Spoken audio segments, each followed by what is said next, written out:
ঐতিহাসিক একটি জনসভা করছি। এই টাঙ্গাইল মজলুম জননেতা মরহুম মাওলানা আব্দুল হামিদ খান ভাসানীর ভূমি। তিনি সন্তোষে শুয়ে আছেন। ভাইরা আমার, মুকুটবিহীন একজন সম্রাট ছিলেন তিনি ছিলেন একজন পীর, একই সাথে দারুল উলুম দেওবন্দের সন্তান ছিলেন এবং সারাটি জীবন তিনি মানুষের জন্য উৎসর্গ করেছিলেন। মানুষের অধিকার প্রতিষ্ঠার জন্য তিনি আন্দোলন সংগ্রাম করেছিলেন আমৃত্যু। ভাইরা আমার, মজলুম জননেতা মাওলানা আব্দুল হামিদ খান ভাসানীর আজকের যোগ্য উত্তরসূরি হলেন পীর সাহেব চরমনাই। আমরা পীর সাহেব চরমনাইকে দেখেছি, তিনি মানুষকে পরিশোধন করেন। খানকায় তিনি একজন পীর হিসাবে আধ্যাত্মিকভাবে মানুষকে পরিশুদ্ধ করেন, নেতৃত্ব দেন। আবার একই সাথে বাংলাদেশে যখন বাতিলরা মাথাচাড়া দিতে চায়, পীর সাহেব চরমনাইয়ের হুঙ্কারে বাংলাদেশের আসমান জমিন কেঁপে ওঠে।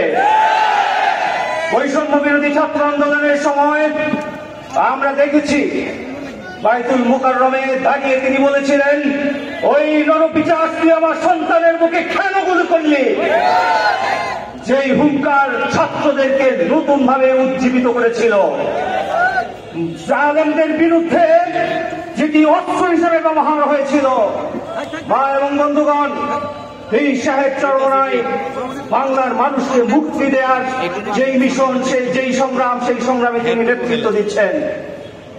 স্বাধীনতার 54 বছর পর্যন্ত বাংলাদেশে যারা নেতৃত্ব দিয়েছেন, ক্ষমতায় ছিলেন, মানুষের ভাগ্য পরিবর্তনের জন্য তাদের কার্যক্রম চোখে পড়েনি আমাদের, বরং তারা নিজেদের ভাগ্য পরিবর্তনের জন্য তারা নিজেদের আখের গুছিয়েছিল। আঙ্গুল ফুলে শুধু কলা গাছ নয়, বট গাছে রূপান্তরিত হয়েছিল। পীর সাহেব চরমনাই ইসলামী আন্দোলন বাংলাদেশ 38 বছর বাংলাদেশে রাজনীতি করছে। বাংলাদেশে কোন দুর্নীতির সাথে ইসলামী আন্দোলন বাংলাদেশের কোন সম্পর্ক নাই।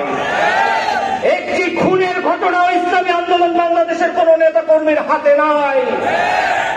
পীর সাহেব চরমনাইয়ের এই বলিষ্ঠ ভূমিকা একটি নতুন বাংলাদেশের স্বপ্ন দেখায়।